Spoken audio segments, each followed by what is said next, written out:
सालों में जो हुआ, यही इसलिए हमने कहा कि हमने विक्ट्री इसके नाम कर दी है गुलामी नामंजूर। जो हमारे पास इतनी मेजॉरिटी नहीं है कि हम अपने तौर के ऊपर हुकूमत बना सकें, इसलिए हम अपना उन इत्तेहादी पार्टियों के साथ जो इस इलेक्शन के अंदर कामयाब हुई हैं, उनको दावत देंगे कि वो भी हमारे साथ शराकत करें। इलेक्शन कमीशन भी हमारी बात नहीं सुन रहा, लेकिन आखिरी उम्मीद अदलिया बाकी रह गई है।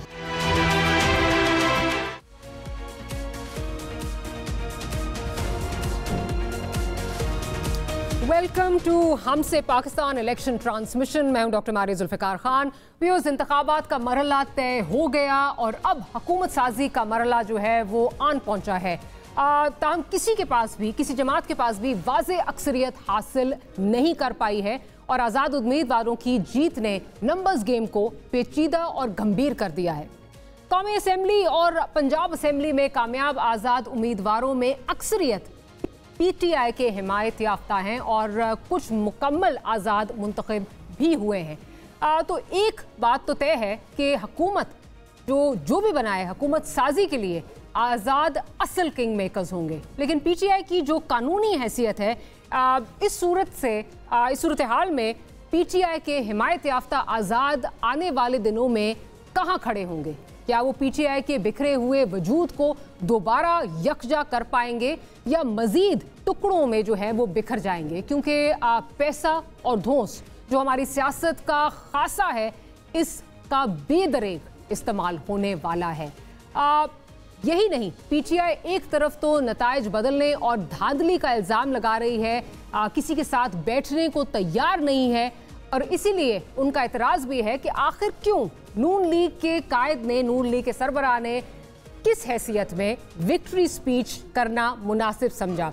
ये आखिर ड्रामा क्यों रचाया गया, वो भी उस वक्त जब तकरीबन 56 सीटों के नताइज अभी आना बाकी थे और कामयाब उम्मीदवारों की तादाद से भी PMLN की कमोबेश 30 सीट्स कम थी।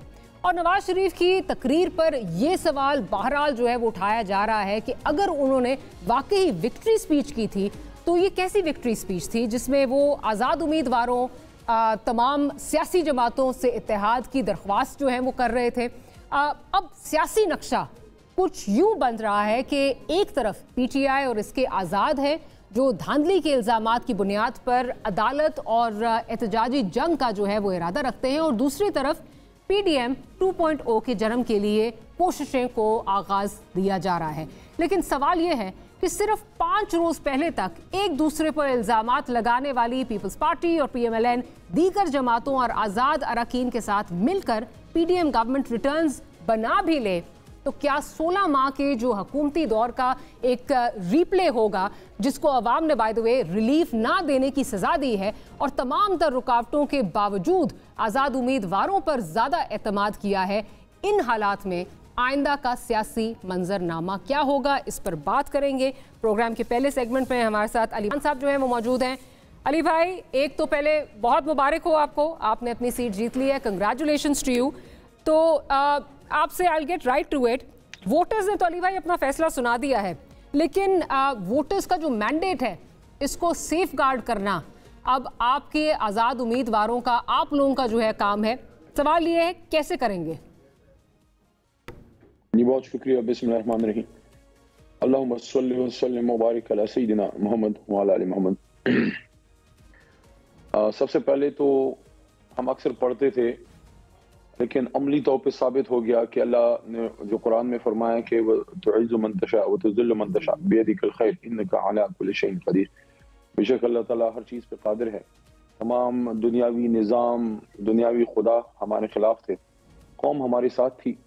तो बेशक लोगों ने हमें जेलों में डाला और हमारे माथों पे उन्होंने मट्टी मलने की कोशिश की, ज़मीन पे गिराया, उन्होंने ज़मीन पे गिराया, कौम ने उठा के सीने से लगाया, उन्होंने हथकड़ी पहनाई, कौम ने फूलों की माला में हमें सजा के रख दिया और अपने दिलों में सजाया। जिस तरह मर्दान खड़ा हुआ है, मैं मर्दान के अपने इलाके के गयूर अवाम को शुक्रिया अदा करता हूँ कि 70,000 के करीब की जो विनिंग मार्जिन है लीड मेरे हल्के की, मेरे तो ख्वाब ख्याल में नहीं था कि कौम, मुझे ये पता था कि कौम खान से मोहब्बत करती है, इतनी करती है इसका अंदाजा नहीं था। फिर साथ में सवाबी है, फिर चार सद्दा है, पेशावर वैली है, पूरी की पूरी सवात है, आपका पूरा डीर खान बेल्ट है, सारा का सारा खैबर पख्तूनख्वा में तहरीक इंसाफ, फिर पंजाब में जिस तरह उन्हें सपोर्ट किया है, और सुबह काजिब तक जो है अजानों तक, नमाज के वक्त तक हम बहुत बेशुमार जगहों पे लीड कर रहे थे।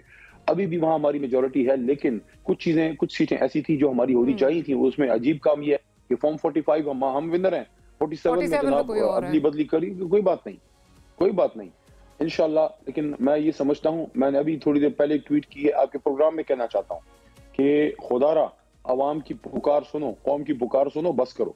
मैं समझता हूँ बहुत हो गया, कौम से लड़ाई नहीं हो सकती। ये तो बात आपकी अपनी जगह, सेफ गार्ड कैसे करेंगे कंसिडरिंग के पैसा भी चलेगा, धौंस भी चलेगी, और पैसा अब माइंड यू एक दफा नहीं चलेगा, एक दफा अभी चलेगा पार्लियामेंट, ये नेशनल असेंबली के लिए, और दूसरी दफा अगले महीने चलेगा सेनेट के लिए। सो ये अपने जो आपके आज़ाद उम्मीदवार हैं, सब आपकी तरह तो जो है वो साबिक कदम शायद ना हो सके, हो भी सकते हैं, but history tells us a different story. किस तरह उनको सेफ गार्ड करेंगे आप, अपने मैंडेट का किस तरह जो है वो सेफ गार्ड करेंगे? कानूनी और अवामी ताकत से। पहली बात तो यह है कि जो भी हमारी तहरीक इंसाफ के हमारे हमायत याफ्ता उम्मीदवार थे, पहले तो इनको इस तरह आज़ाद उम्मीदवार कहना ही मुनासिब नहीं है, क्योंकि इलेक्शन कमीशन में जब आप अपने डॉक्यूमेंट्स जमा करते हैं, तो अगर आप आज़ाद उम्मीदवार हैं तो आप एफिडेविट एज आज़ाद उम्मीदवार जमा करते हैं। अगर आप किसी जमात के रुकन हैं तो आप अपनी जमात की तरफ से एफिडेविट जमा करते हैं। पाकिस्तान तहरीक इंसाफ की तमाम हमायत याफ्ता उम्मीदवार जो पास हुए हैं, उन्होंने तहरीक इंसाफ की एक मेंबर के तौर पे एफिडेविट जमा की है कि हम तहरीक इंसाफ के मेंबर हैं और तहरीक इंसाफ के प्लेटफॉर्म से इलेक्शन लड़ रहे हैं।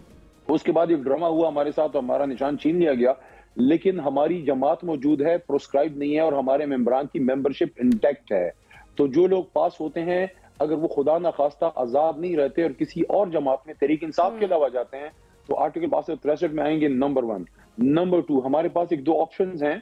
आज हमारी कोर कमेटी हुई है, परसों भी हुई थी, कल सॉरी, लेकिन मैं उस पर अभी ज्यादा उस पर गहराई में बात नहीं करना चाहूंगा, क्योंकि कुछ चीजें ऐसी हैं जो अभी फाइनलाइज हो रही हैं। नंबर 3 बात यह है अवाम की ताकत।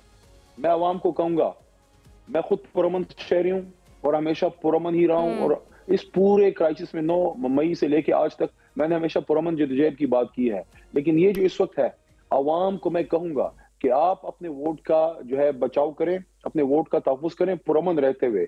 अगर कोई मेंबर इमरान खान साहब के नाम से पास होता है तहरीक इंसाफ का वोट लेकर, और वो लोटा बनता है, तो आप पुरअमन एहतजाज करें, आप पुरअमन एहतजाज करें और साबित करें कि आपने वोट उस शख्स को नहीं, आपने इमरान खान साहब को दिया है। और ये आपने देख लिया, बड़े बड़े नाम, बड़े बड़े बोल, नाम लेना मुनासिब नहीं है ना, वो अब इस काबिल हैं कि अवाम ने चूंकि इनको रिजेक्ट किया, मैं उनको नाम लेके इज्जत दूं। अवाम ने अगर उनको इज्जत नहीं दी, अली मोहम्मद को हक नहीं है। लेकिन नौशेरा और सवात आपके सामने चीख चीख के पुकार रहा है, सवात और नौशेरा, कि जो शख्स अपने लीडर का नहीं रहा, अवाम उसको जूते की नोक पे रखती है। और ये तमाम जमातों के लिए, अगर कोई नून लीग का है, कोई पीपल्स पार्टी का है, अपनी जमात से बेवफाई करता है, मैं अपने लीडर इमरान खान को कहूंगा कि कभी किसी ऐसे लोटे को अपनी जमात में ना आने दें, क्योंकि लोटा होता है, वो किसी का नहीं रहता। ये आइडियलिस्टिकली स्पीकिंग बहुत अच्छी आपने बात की, but you and I both know कि आपका ये जो माइंडसेट है, इसको पजीराई हमारी जमातों में नहीं मिलती, अक्रॉस द बोर्ड नहीं मिलती। क्या आपकी जमात, क्या दूसरी जमातें, लोटों को आपने भी बहुत ज़्यादा स्पेस दी है और दूसरों ने भी बहुत ज़्यादा दी है। शायद सियासत की जो गिरावट है उसमें ये एक बहुत करीबी किरदार इस चीज़ ने भी अदा किया है। मूविंग ऑन, मुझे ये बताइए, एक बात मुझे कहनी दीजिए। जी जी, मेरे ख्याल में सबको समझ आ गई है, सबसे ज्यादा खान साहब को भी समझ आ गई है। इतनी जेल में उनको तकलीफ का सामना करना पड़ा है। जेल जाने से पहले भी वो इस बात पे क्लियर थे कि तहरीक इंसाफ के नजरियाती कारकुन ही उनकी स्ट्रेंथ है। मैं समझता हूँ कौम ने फैसला कर दिया है, सुना दिया है कि लोटों की जगह अब सिर्फ मसाजिद के अंदर वजू के लिए है। सियासी जमातों में लोटों की जगह ना है, ना होनी चाहिए। ठीक। अच्छा अली साहब, ये बताइए कि अभी आज बैरिस्टर गौहर भी, अलीमा साहिबा भी यही 45 की बात कर रहे थे। 45 आपके जो है वो एक और कहानी सुनाते हैं, फॉर्म 47 में कहानी बिल्कुल पलट जाती है। अब सिस्टम अगर आइडियल होता, या लेट मी से सिस्टम अगर डिलीवर कर रहा होता, तो होना ये चाहिए था ट्रिब्यूनल्स में जाएं, इलेक्शन ट्रिब्यूनल्स में जाएं, वहाँ से आपको जो है वो इंसाफ मिले, क्योंकि ये by the way signed and stamped जो हैं फॉर्म 45 हैं। लेकिन जिस तरह मुझे नज़र आता है, अगर रियलिस्टिकली स्पीकिंग ग्राउंड रियलिटीज़ को मद्देनज़र देखूँ, तो ट्रिब्यूनल्स में आप जाएंगे, उसके बाद हाई कोर्ट्स में जाएंगे, उसके बाद सुप्रीम कोर्ट में जाएंगे, और ये 5 साल चीज़ें लटकती रहेंगी, और ये स्टे पे स्टे और मामला खत्म हो जाएगा? नहीं लटकेंगी, कौम जाग चुकी है, कौम निकलेगी जी। अभी कौम मजीद बर्दाश्त नहीं करेगी। सर मैं रोमन रहेगी लेकिन निकलेगी। ये ना करें, मैं सबको कह रहा हूँ ये ना करें। मुल्क को आगे लेके जाने दें। देखिए अवाम के मैंडेट को तस्लीम किया जाए, बिल्कुल किया जाए, हमारी भी यही गुजारिश है। लेकिन अगर मेरी अगर रिक्वेस्ट सुन लीजिए, बात यह है कि जो आप कह रहे हैं मैं उससे 100% क्या 200% मुत्तफिक हूँ। मैं ग्राउंड रियलिटीज़ की बात कर रही हूँ। जहाँ तक कौम के निकलने की बात है, मेरा नहीं ख्याल कि अब आप किसी प्रोटेस्ट में जो है वो जाएंगे या किसी धरने की तरफ जो है वो जाएंगे। आपने वो करके देख लिया है और बिल्कुल ग्राउंड रियलिटीज़ उससे मुख्तलिफ हैं। आपका जो वोटर है, ये मैंने खुद जाके हलकों में देखा है कि जहाँ भी बहुत सारे लोग इस तरह थे जो कहते थे जी कभी इस तरह नहीं हुआ था, मैंने पिछले जितने इलेक्शंस कवर किए कि जी मैं आपको क्यों बताएं कि हम किसको वोट दे रहे हैं। वो डरा हुआ था, लेकिन वो साइलेंट वोटर था, उसने बैलेट बॉक्स में जाके अपने जो है वो गुस्से का इजहार किया, वोट डाल दिया उसने। सड़कों पे नहीं वो निकला। खान को सजाएं हुई, 1 नहीं 2 नहीं 3 सजाएं, सड़क पे आपका वोटर नहीं निकलेगा। अब देखें, हमने कॉल नहीं दी, ना हम किसी पुरतशद्दुद कार्रवाई के लिए कॉल देंगे, ना हमारे ये खासा रहा है। लेकिन जहां जहां वोट की चोरी हुई है, जहां फॉर्म 45 और 47 कोई और कहानी सुना रहे हैं, वहां हम किस तरह अपने उस मेंबर को कंट्रोल करेंगे? वहां उस इलाके की आवाम को कैसे कंट्रोल करेंगे? एक पुरअमन एहतजाज से कैसे रोकेंगे? पुरअमन एहतजाज तो उनका हक है ना कि अगर इलाके में लोगों ने वोट दिया है और फॉर्म 45 पे आपके जो है एक कैंडिडेट जो है 30-40 हजार से जीत रहा है और फॉर्म 47 में डिफरेंट है, अली भाई, तो फिर पूरी इस एक्सरसाइज का क्या फायदा? एक मुहावरा है, you are preaching to the converted. मुझे तो ये बिल्कुल, मैं तो आपकी बात से 100% मुत्तफिक हूँ, लेकिन अगेन मैं ये बात करती हूँ कि एक पुरअमन एहतजाज है, उसको जो है वहाँ इंतजार फैलाने के लिए इंतशारी में बिठाए जा सकते हैं। मेरी बात सुन लीजिए। देखिए, इसका मैं आपको मेरे ख्याल में जो मुझे हल नजर आता है वो यही है। देखिए, एक तो बात उसूली है। उसूली बात यह है कि 8 फरवरी के बाद एहतजाज की और धरनों की सियासत जो है उसूली तौर पे खत्म होके, ठीक है, पार्लियामेंट में अब पार्लिमानी सियासत होनी चाहिए। ये तो क्लियर मौकिफ है, ठीक है जी। लेकिन अब इसमें जहां जौन से हलकों में मसला है, पूरे मुल्क में तो नहीं है ना। जिस हल्के में फॉर्म 47 और फॉर्म 45 अलहदा कहानी। फॉर्म 45 क्या है? आम आदमी के लिए कि वोटर्स ने वोट डाले, उसकी फहरिस्त तैयार हुई, वो फहरिस्त कलेक्ट होके जमा होके फॉर्म 47 बन जाती है। तो वो फॉर्म 45 और है 47, वहां जो लोग हैं वहां वो पुरअमन एहतजाज जरूर रिकॉर्ड करेंगे, ठीक है, और अदालती लड़ाई और ट्राइब्यूनल में और अदालती लड़ाई वहां लड़ी जाएगी, पार्टी पूरी सपोर्ट करे, राइट। और दूसरे फ्रंट पे पार्लियामेंट में और सूबाई असेंबली में हम आईनी और जो सियासी जमहूरी लड़ाई है वो वहां पे पार्लियामान के अंदर भी लड़ेंगे। चलें, ठीक। अच्छा, आखिरी सवाल आपसे ये करना चाहूंगी, उसके ब्रेक लेनी है मुझे। आप ऑब्वियसली जिसको थम्पिंग मेजॉरिटी कहते हैं खैबर पख्तूनख्वा में, पिछली दफ़ा से भी ज़्यादा आपको जो है वो इस दफ़ा सीटें मिली हैं। हुकूमत कैसे बनाएंगे? बैरिस्टर गौहर की आज जमात इस्लामी से भी जो है वो रब्ता हुआ है। मुझे ये बताइए कि क्या जमात इस्लामी के साथ इत्तेहाद बनाना is it under consideration? Because पहले भी माजी में भी आपका एक एक्सपीरियंस रहा है, आपने हुकूमत बनाई थी, हुकूमत KPK में 2013 से 18 में, वो बीच में आपका जो है वो डिसकंटिन्यू हो गई थी, आपका इत्तेहाद टूट गया था, but is that under consideration? उस पर गुफ्तगू हो रही है, ज्यादा उस पर मैं डिटेल में बात नहीं करूंगा, लेकिन इतना मैं जरूर कहना चाहूंगा कि 2013 से 18 के बीच में जमात के साथ हमारी अच्छी अंडरस्टैंडिंग रही और एक अच्छी गवर्नमेंट हमने वहां चलाई और सूद के खिलाफ तारीखी कानून साजी हुई उस दौर में, जिसमें स्पीकर असद कैसर साहब का उस जमाने में बड़ा रोल था और सिराजुल हक साहब की जमात का, सिराज भाई का उसमें बड़ा रोल था। मैं ये कहना चाहूंगा कि नजरियाती तौर पे अपनी सोच और आइडियोलॉजी और फिर वर्कर कैडर की जो इंतखाबात का सिस्टम है, तो जमात इस्लामी नजरियाती तौर पे तहरीक इंसाफ के बड़ी करीब तर है। तो अगर कोई ऐसी बात होती है तो हो सकता है खान साहब उसको कंसिडर करें, लेकिन कुछ क्लियर बात अभी करना मुझे कबल वक्त लगता है। इस पे कोर कमेटी अपनी कंसिडरेशन कर ले और खान साहब फिर आपके पास क्लियर मौके के पास फिर आपके पास ठीक है। लेकिन ये तो फिर हम कह सकते हैं ना कि जितनी जमातें इस वक्त KP असेंबली में मौजूद हैं, जो जिनके साथ इत्तेहाद हो सकता है, उसमें सर फहरिस्त इस वक्त जमात इस्लामी खड़ी है। Would it be safe to say that? मेरे ख्याल में मुनासिब बात है, क्योंकि हमने इकट्ठे माजी में भी काम किया। ठीक है, माजी में भी इकट्ठे काम किया है और ये एक पॉसिबिलिटी है कि जमात इस्लामी से इत्तेहाद हो सकता है। अली मोहम्मद खान साहब, आपका बहुत शुक्रिया and once again congratulate you. एक छोटी सी ब्रेक लेते हैं, ब्रेक के बाद हाजिर होते हैं। तो हमारे साथ बैरिस्टर दानियाल चौधरी साहब और मेहर बानो कुरैशी साहिबा मौजूद होंगी। Do stay with us, will be right back.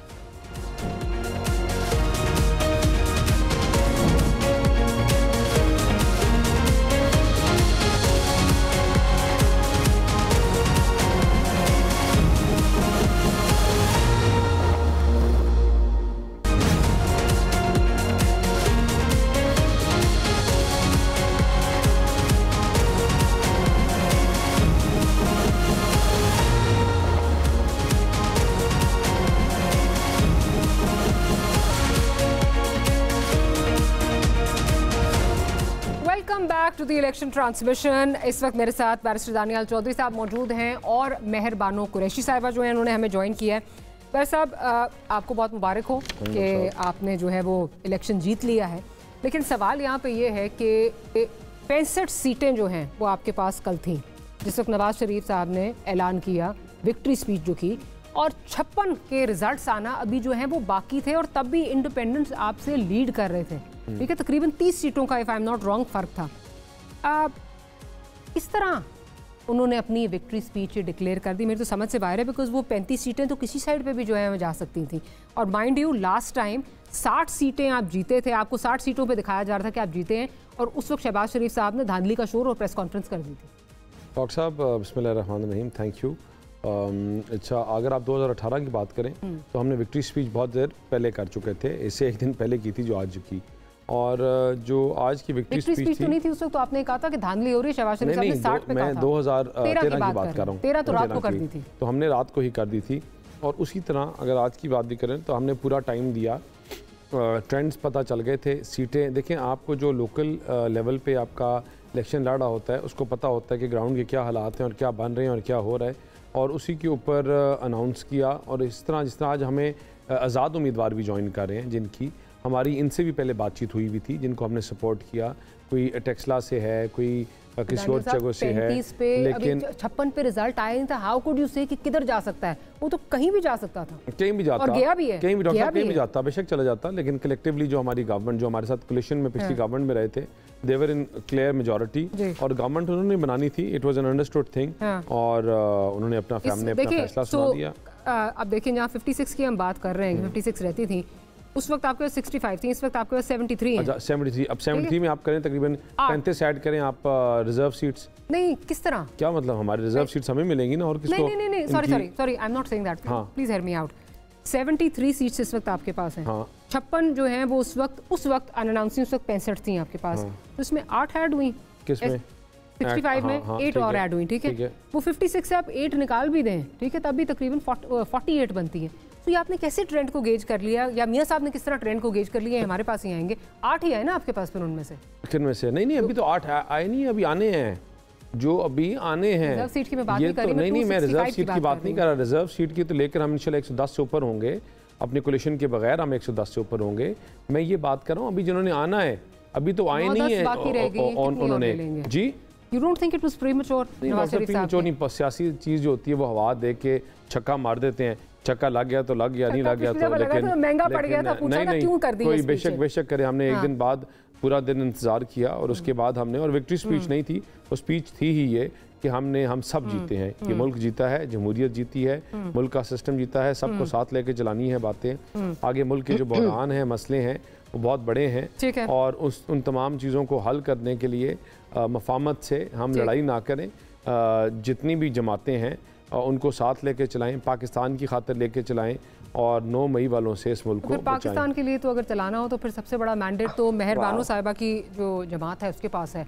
उनके पास इस वक्त लगभग आई थिंक 92 हैं, आई एम नॉट रॉन्ग, क्योंकि 100 उनके हैं और 8 उनमें से जो हैं वो वाकई इंडिपेंडेंट है, फिर तो मैंडेट तो उनका बनता है। नहीं, इंडिपेंडेंट हैं, इंडिपेंडेंट सारे उनके थोड़ी हैं, जो हमारे उनमें बीच में 100 का फिगर है, जिसमें से 8 जो है। May I interject? जी, अभी उसमें बंदे हमें ज्वाइन भी करेंगे, उनमें से भी ज्वाइन करेंगे इंशाल्लाह, जिनके साथ हमारी पहले बात हुई थी, और काफी लोग थे जिनके साथ हमारी बात हुई। इतना इत्मीनान है, इनको इतना इत्मीनान है कि इनकी बात हो गई है। बुलाएंगे।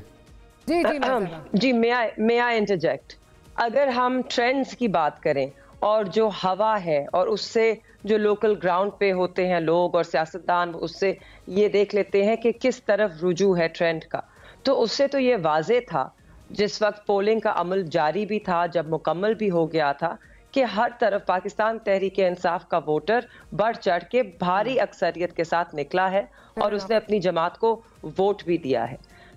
जमहूरियत जीती है, बिल्कुल जीती है, और पोलिंग डे पे यही लग रहा था कि जमहूरियत जीती है, मगर जिस तरह हमारे मैंडेट पर डाका डाला जा रहा है, जो जमहूरियत पे पिछले कुछ महीनों में ज़रब हम लगा चुके हैं, मुझे तो उम्मीद थी कि 8 फरवरी के इलेक्शंस के बाद हम उस पे मरहम रखना चाहेंगे। हम चाहेंगे कि जो आवाम की राय है, जो आवाम का जो वोट है ना, वो उनका हक है, वो एक अमानत होती है जो वो हमें देते हैं। हम इसलिए उसका दफा करेंगे और मैं ज़रूर करूँगी अपने N151 के वोटर्स के हक का दफा।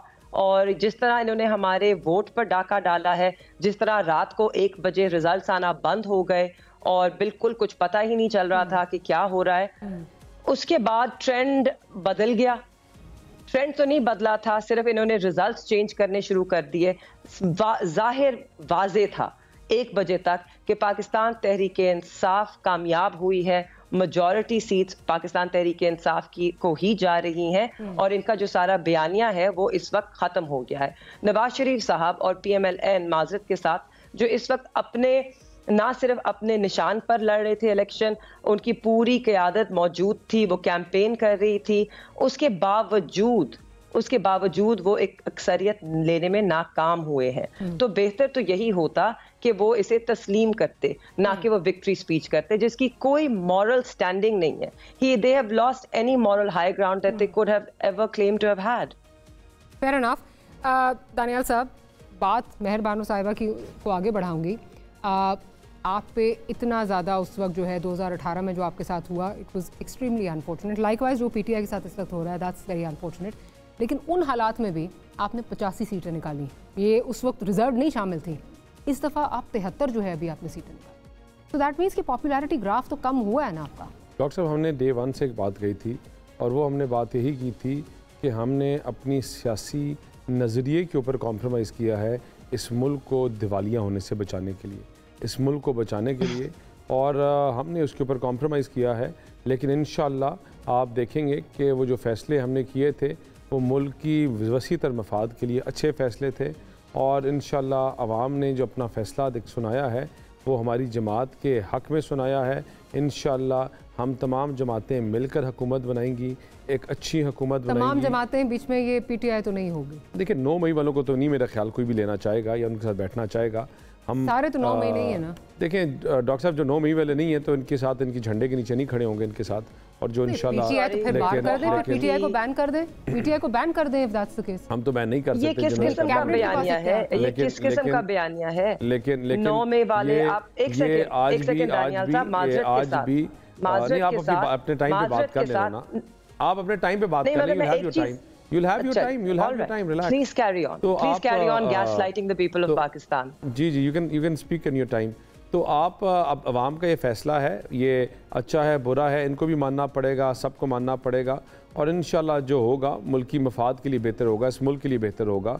और मुझे शहरबानो साहिबा का अपना तो नहीं पता इनके साथ क्या हो, मेहरबानो साहिबा का, लेकिन जो भी है आप rays with her. Ji मेहरबानो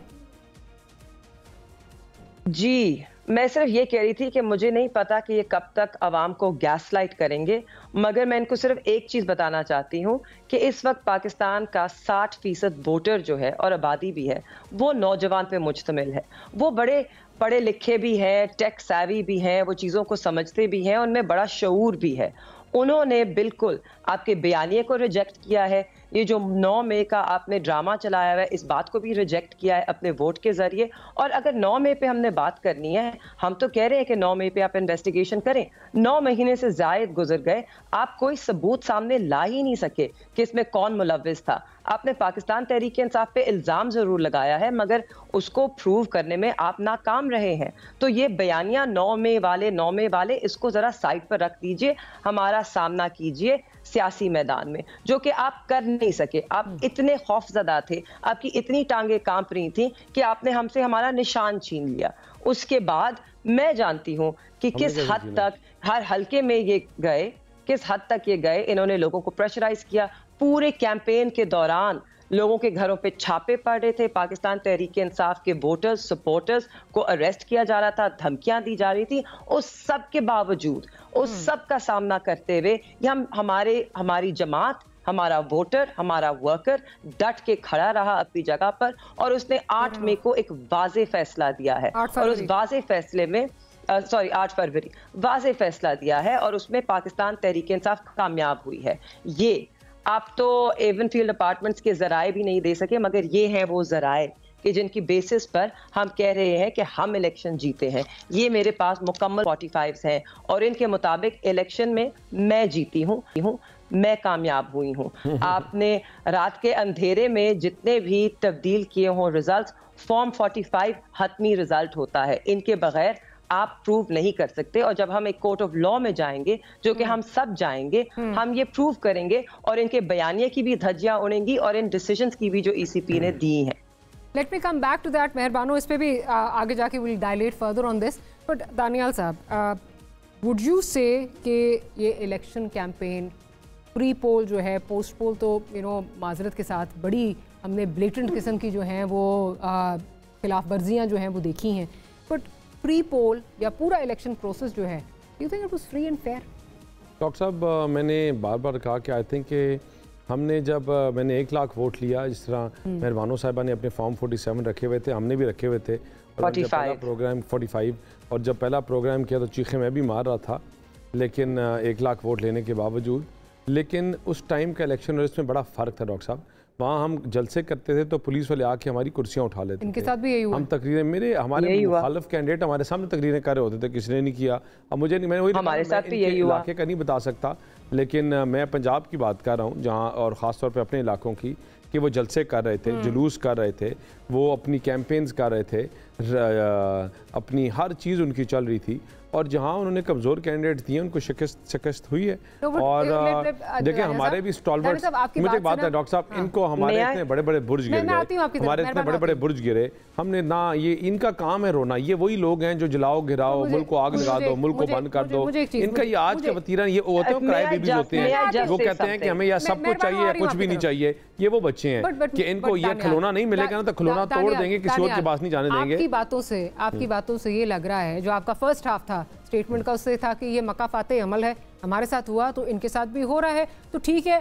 problem ये है, नहीं मेरा मकाफाते, डॉक्टर साहब, मकाफाते अमल तो मैं सब कहूं, मैं मकाफाते अमल, but don't you think it's time to heal? It's a vicious cycle जो चलता जा रहा है, और इसमें से कभी आप इसकी ज़ेरे अताब होंगे, कभी मेहरबानो अताब होंगी। डॉक्टर साहब, heal what? If someone doesn't want to get healed, तो आप उसको कैसे हील करो? जो बैठ के इनकी गाली की, नफरत की, इनकी तफरीक की, इनकी सियासत खत्म हुई है? ना होगी। ये नफरत के ऊपर देखिए, बात सुने, आपको 2 किस्म के लोग होते हैं, एक ब्रीड ही करते हैं नफरत के ऊपर। इन्होंने अपने वोटर, अपने सपोर्टर को नफरत के ऊपर ब्रीड करवाया, और आज आप एक बयान देना, मैं आप खाली नफरत का दें, आप इनकी जो लोगों ने, जो लोगों को स्टॉल करते हैं, जो उनके साथ बातें करते हैं, आपकी पीपल्स पार्टी की बहुत सारी जो है वो तलखियां थी, आप लोगों ने यू बैरीड द हैचेट और आगे आप चले। मेहरबानो साहब, आप कुछ ऐड करना चाह रही हैं? जी प्लीज ऐड। जी, जहां तक नफरत की बात करें, प्लीज लेट्स नॉट फॉरगेट कि नफरत के बीच सियासत में सबसे पहले सोने वाली मुस्लिम लीग नून थी। जिस तरह इन्होंने बेनज़ीर भुट्टो साहिबा के खिलाफ एक गंदी गलीज कैंपेन चलाई, माजी में है मगर लोगों को याद है। और जहां तक नफरत की बात है, तो देखिए इस वक्त आप एक जमात के खिलाफ एक बयानिया बनाए जा रहे हैं, क्योंकि आपके पास अपना कोई बयानिया है ही नहीं। What is it that you stand for sir? और ये जो पैट्रनाइजिंग टोन है आपकी कि ये जो बच्चे हैं, तो मैं आपको ये बताती चलूं, ये जो बच्चे हैं ये 60% वोटर है, और ये इसीलिए आपको वोट नहीं डाल रहे, आपकी पैट्रनाइजिंग एटीट्यूड की वजह से। वो आप में अपना मुस्तकबिल नहीं देखते, ना ही वो आपके साथ इस पाकिस्तान का कोई मुस्तकबिल देखते हैं, ना ही आपने उनको कभी एतमाद में लेने की कोशिश की। आप उनको पैट्रनाइज करते रह गए, मगर वो 60% ऑफ योर वोटर हैं sir, so give them some respect. आपने ये नारा लगाया, वोट को इज्जत दो, वोट को इज्जत दो, वोटर को तो आप इज्जत दे ना पाए, और आप हमें कह रहे हैं कि हम रोते हैं। तो 4 साल तो मियां साहब रोते रहे, मुझे क्यों निकाला, मुझे क्यों निकाला, तो रोंदू तो आप हैं सर। देखिए ये डॉक्टर साहब, मैं can add quickly, I have to take a break, quickly break ले लें। एक छोटी सी ब्रेक लेनी है, ब्रेक के बाद हाजिर हैं तो गुफ्तगू को यहीं से कंटिन्यू करेंगे। Will be right back.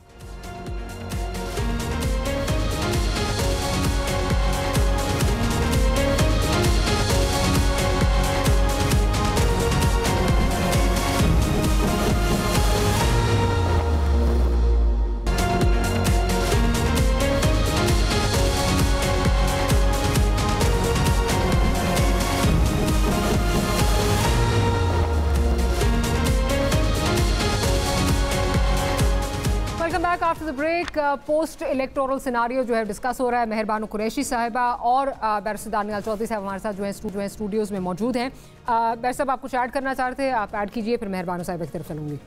Doctor साहब, मैं इनका खाली ये कह रहा था कि जिन बच्चों की बात कर रही हैं ये, उन बच्चों के लिए इन्होंने किया क्या? उन बच्चों के लिए आज तक अगर कुछ किया, वो दानिश स्कूल्स हों, वो एजुकेशन का सिस्टम हो, इन्होंने उन बच्चों को गाली, नफ़रत के अलावा कुछ ना दिया। ना ये नौकरियां दे सके, ना ये घर दे सके। ये किस तरह से उनके अलमदार बन गए हैं? आज उन नौजवानों ने हमारे साथ चले, इनके साथ कौन से नौजवान चले या इनके साथ? ये तो नफरत के बीज जिन्होंने, डॉक्टर साहब अभी आपको आगे और भी पता चलेगा क्या करके, अभी आपके सामने आएंगी और चीज़ें भी कि किस तरह और क्या चीज़ें चलेंगी। लेकिन जो मेन चीज़ है, मेन बात है कि इन्होंने उन नौजवानों के लिए ना कुछ किया, ना ये कर सकते हैं। ये वो जमात है कि जो 8 महीने में BRT बनानी थी 7 साल में बनाई और 100 अरब रुपया लगा दिया। सूबे में इनको तो ऑलमोस्ट 3/4 पे जा रहे हैं ये डॉक्टर साहब। इसलिए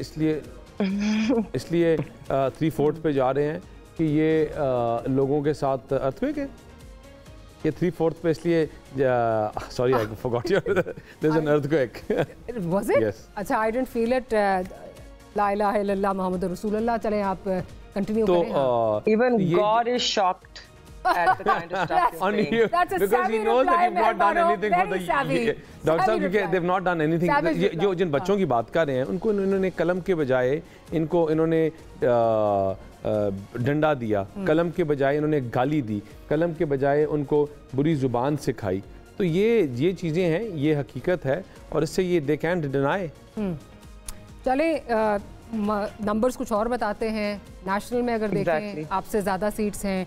जहां आप BRT की बात कर रहे हैं, BRT को हम भी बहुत क्रिटिसाइज करते रहे, नो डाउट अबाउट इट, और जिस तरह वो चली उसमें कोई वो नहीं है, that's another discussion. Having said that, उस सूबे में ये अपनी पिछली जो मेजॉरिटी थी उससे भी ज़्यादा, 90 का फिगर तो अब तक है। मानसेरा उसी सूबे में है, वहाँ से नवाज शरीफ साहब की सीट जो है वो इस वक्त एक मुहिम्मा बनी हुई है। टेक्निकली तो कहा जा रहा है हार गए हैं, लेकिन चलें आप अपना कोई एक और फॉर्म 47 जो है वो पेश कर रहे हैं। मेहरबानो साहिबा की तरफ आती हूँ। मेहरबानो साहिबा, ये मुझे बताइए कि अभी मैं ज़रा आपको सुनवा दूँ, अगर बैरिस्टर गौहर साहब जो हैं वो क्या कह रहे हैं, ज़रा वो सुन लेते हैं कि क्या लाएमल के हवाले से, फिर मैं आपका सवाल करूँगी।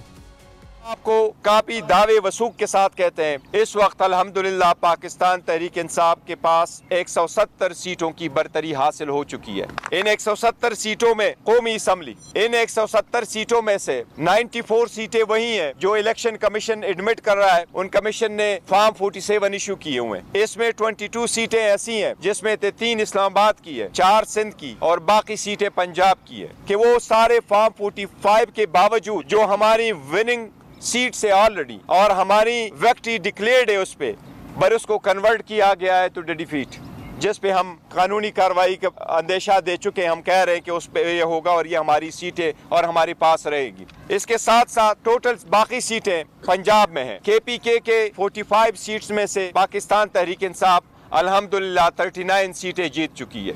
मेजॉरिटी हमारे पास KPK में आ चुकी है, वो वाज़ेह है, 2/3 है। इंशाल्लाह 180 के करीब हम पहुंच चुके हैं पंजाब में भी हुकूमत बनाएंगे।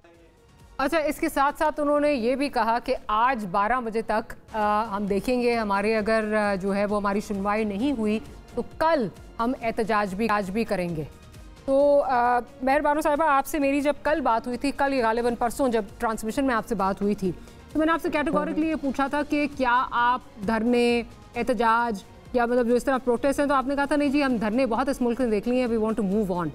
अब मुझे बताइए कि ये फिर किस तरह ये चीज़ें, do you intend on doing this, कि फिर धरने होंगे? बिकॉज लॉन्ग मार्चेस, धरने 2014 में माहौल बहुत और था, बहुत मुख्तलिफ था आपकी पार्टी के लिए। इस वक्त माहौल बहुत मुख्तलिफ है। देखिए Maria, there is a blatant violation of the law here. ठीक, हम हम बिल्कुल कानूनी कार्रवाई करना चाहते हैं और उसी सिलसिले में मैं आज अपना जो मुझे आईनी और कानूनी हक मुयस्सर है एज अ कैंडिडेट। बात कंप्लीट मैं कंटिन्यू? जी जी प्लीज प्लीज प्लीज।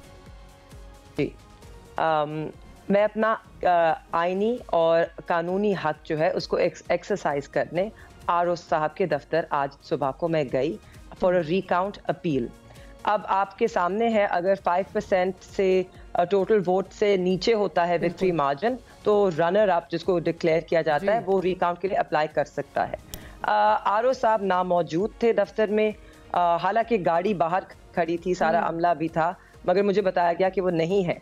डीआरओ साहब भी मुझे बताया गया वो नहीं है। मैंने उनको कॉल भी किया, मैं 1.5 घंटा वहाँ इंतज़ार करती रही। No one took my call, nobody was there to receive my application और मैं वो एप्लीकेशन लेकर वापस आई। उसके बाद मैंने सोचा ठीक है, मैंने उनको बाय पोस्ट ये एप्लीकेशन भेजी है, बाय रजिस्टर्ड पाकिस्तान पोस्ट उनको ये एप्लीकेशन भेज दी गई है, डीआरओ को, ईसीपी को, सबको। उसके बावजूद हम हाई कोर्ट जाने लगे थे, मगर जहां तक मुझे मालूम है फॉर्म 47 तो उन्होंने अपलोड कर दिया। अब मालूमात आ रही हैं कि फॉर्म 48 और फॉर्म 49 जो फाइनल रिजल्ट है वो भी इशू कर दिया गया है। अब इसमें एक बहुत अहम नुक्ता है, जो इलेक्शन रूल्स हैं, रूल 83 के तहत, ठीक, और इलेक्शन रूल 2017 रूल 83 के तहत ये वायलेट हुआ है, क्योंकि फॉर्म 46 आप इशू कर ही नहीं सकते। It's not been issued in accordance with the law. Form 46 issue नहीं हुआ। फॉर्म 47 आप इशू कर नहीं सकते जब तक कैंडिडेट वहां पे मौजूद ना हो for the consolidation of the vote. So how, किस तरह उन्होंने फॉर्म 48 और 49 इशू कर दिया है जब कंसोलिडेशन के वक्त मैं वहां मौजूद नहीं थी। बट प्रॉब्लम ये है कि जिस तरह इस वक्त चीज़ें लग रही हैं, मैं again I will never endorse कि जो 2018 में हुआ था वो दोबारा होना चाहिए। You know we need to move forward. Unfortunately उसका एक रिपीट टेलीकास्ट लग रहा है। वो रिपीट टेलीकास्ट हमें ये बताता है कि सुप्रीम कोर्ट तक जो है वो चीज़ें जाएंगी। जैसे कासिम सूरी साहब 5 साल स्टे पे बैठे रहे, इस तरह बाकी भी बैठे रहेंगे और ये चीज़ें आगे नहीं जाएंगी। So do you intend on coming on the streets? मुझे क्विकली इसका जवाब दे दीजिए, मुझे फिर आगे दानिया साहब की तरफ जाना और प्रोग्राम क्लोज करना है। जी देखिए, बैरिस्टर गौहर साहब ने वाज़े पैगाम दिया है कि वो 12 बजे के बाद डिसाइड करेंगे, तो मेरे लिए कुछ कहना कब्ल अज़ वक्त होगा। मगर मैं सिर्फ ये जरूर बताना चाहती हूँ कि 2018 में अगर कुछ हुआ और जिस जमात के साथ हुआ, आज अगर उसी पर वो मुतमईन है और उसी तरह के हरकतें कर रहे हैं, तो that means no lessons are being learned. Absolutely no lessons are being learned by any side. मेहरबान साहब, माजरत के साथ मुझे बिल्कुल जो है वो क्लोज की तरफ जाना है। दानियाल साहब quickly, that's fine, but this form 45 and I agree. इनकी आदत है कि रोना, इनकी आदत है ये बातें करना। अगर आज पहले बताएं कि किसको एक्यूज करते हैं, किसने किया। मेहरबानो साहिबा के अगेंस्ट में भी देख रहा था कि हमारी जमात का कैंडिडेट था क्या, कौन से थे, कौन लोग थे। मुझे बात बताएं कि हमने ये जो है ये अपनी नलायकियों के साथ, ये वो पहलवान है जो हर दफा अपने वजन से गिरे हैं, ये वो पहलवान है। अगर इनका आज इलेक्शन सिंबल गया है, डॉक्टर साहब एक सेकंड, आज इनके पास इलेक्शन सिंबल गया है, वो सामने काजी फाइज ईसा के सामने सैलाब का हुआ, इन्होंने अपनी तैयारी पूरी की होती, आज इनका सिंबल ना गया होता। अगर उन्होंने काम पूरा किया होता, आज ये इलेक्शन अगर हार रहे हैं और अब अपनी नाकामियां सामने आ रही हैं, कोताहियां आ रही हैं, वो भी इनकी नालायकी की वजह से। अब जो लग रहा है कि पीडीएन आप एक और बनाने जाने चाह रहे हैं। हम तो डे 1 से कहते हैं हम सबको साथ लेकर चलाएंगे। लेकिन मुझे ये बताइए कि ये जो भानुमती का कोई चलना नहीं चाहता, डिलीवर कैसे करेंगे? डिलीवर करेंगे, डिलीवर जरूर। देखिए नहीं डॉक्टर साहब, 16 माह में हमने आग लगाई, आग को बंद किया, जो ये लगा के गए थे इनकी जमात। अब हम पाकिस्तान को रिस्ट्रक्चर दोबारा तामीर करेंगे इंशाअल्लाह, जो 2017 में गए थे। ये दानियाल साहब आपका बहुत शुक्रिया, मेहरबानो साहिबा आपका भी बहुत शुक्रिया कि प्रोग्राम के लिए आपने वक्त निकाला। Will see you tomorrow. Good night. Allah हाफ़िज़। डॉक्टर साहब।